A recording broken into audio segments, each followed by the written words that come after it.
元グッズイバイクファンの皆様、チャオ。突然ですが、皆様は元グッズイにどのような印象をお持ちでしょうか。元グッズイといえば、性能を追い求めず、伝統を重んじたクラシカルなバイクを作っているメーカー。大半の方はそんな印象を持っているかと思います。今回発表されたのはそんなイメージを吹き飛ばす高性能なハイテクマシンです。エイクマ2021で発表された新情報も合わせて、元グッズイ V100 マンデッドはどのようなバイクか一緒に見ていきましょう。 V100 マンデッドは2021年に100周年を迎えた元グッズイの新たな1世紀を見据えて開発されたバイクです。 V100 の100には最初の1世紀に刻まれた数々の輝かしい歴史と、まだ始まったばかりの2世紀目を担う新世代エンジンの排気量を示しています。デザインは元グッズイの基盤となるスタイルを現代的にアレンジしており、伝説的な1976年のルマンを彷彿とさせる3本のスリットが入ったシートしたサイドパネルや、1981年のルマン853へのオマージュであるトックフェアリングを持っています。先進技術を詰め込み、パワフルでスリリングかつツアラーのような快適性を持っています。アクティブエアロダイナミクスを採用した世界初のバイクであり、17.5 リットルの燃料タンク、両側に装着されたリフレクターは車速と走行モードに応じて制御され、ライダーへの風圧が最大 22% 減少します。さらに電動調整スクリーンを搭載し、快適性向上が図られています。元グッズイとしては初のセミアクティブサスペンション、電子制御を効果的に管理するための6軸管制プラットフォーム、コーナリング ABS、クイックシフターを搭載したモデルです。高度な制御を可能とするマレリ 11MP、ECU、ライドバイワイヤー、電子スロットル、クルーズコントロール、トラクションコントロールも搭載されています。さらにトラベル、スポーツ、ロード、レインの4つの走行モードを選ぶことができ、設定に応じて4段階のトラクションコントロール、3種のエンジンブレーキマッピング、オリンズ、スマート EC2.0、セミアクティブサスペンションの設定も管理します。また5インチのフルカラ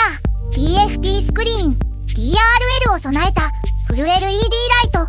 および傾いた時の視認性を高めるコーナリングライトシステムも搭載されています。伝統的な V 型90度2気筒はそのままに、水冷式の新しいコンパクトブロックエンジンを搭載した元グッズイの最初のモデルです。 1042cc、 最高出力115馬力、最大トルク105ニュートンメートル、9500回転にリミッターが設定されたエンジンは3500回転で 90% のトルクを発生します。新設計のコンパクトブロックエンジンは V85TT のスモールブロックから 103mm 短く軽量コンパクトなエンジンになりました。また従来の V ツインエンジンからシリンダーヘッドの向きが90度変わっており、吸気系燃料系統のレイアウトが合理化されました。フィンガーフォロワー付き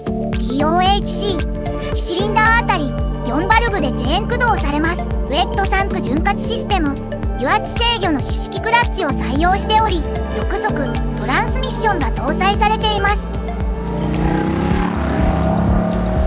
V100 マンデッドはスポーティーなキャラクターを持っており、非対称でコンパクトかつ操縦性に優れたシャーシを持っています。これはスチールチューブフレームと 1486mm のホイールベースを持つ俊敏で正確なシャーシによるもので、1世紀にわたる製造文化の成果が高いコーナリング性能と抜群の直進安定性に現れています。駆動に関しては元グッズイ伝統のシャフトドライブですが、アルミニウム製片側ロングスイングアームになり、車体左側に配置されました。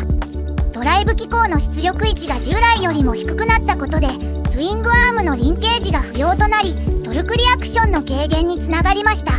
ブレーキはブレンボ製、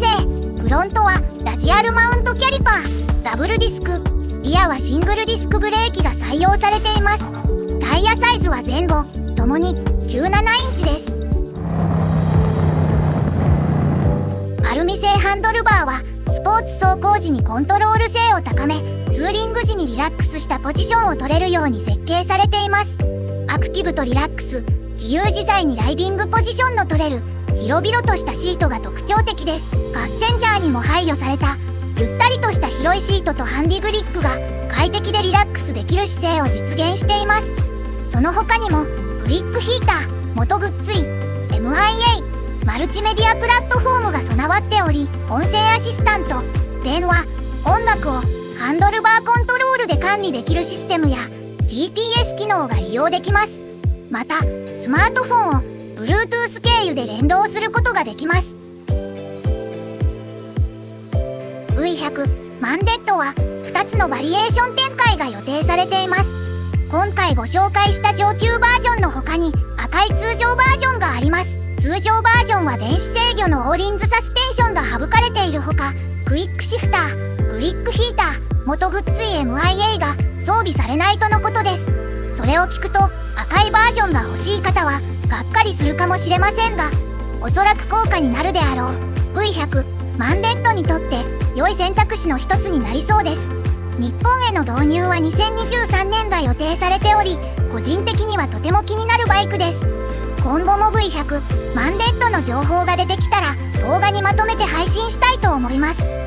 最後に V100 マンデッドの音付き走行動画を流しますので、よかったら最後まで見ていってください。ご視聴いただきありがとうございました。チャオ。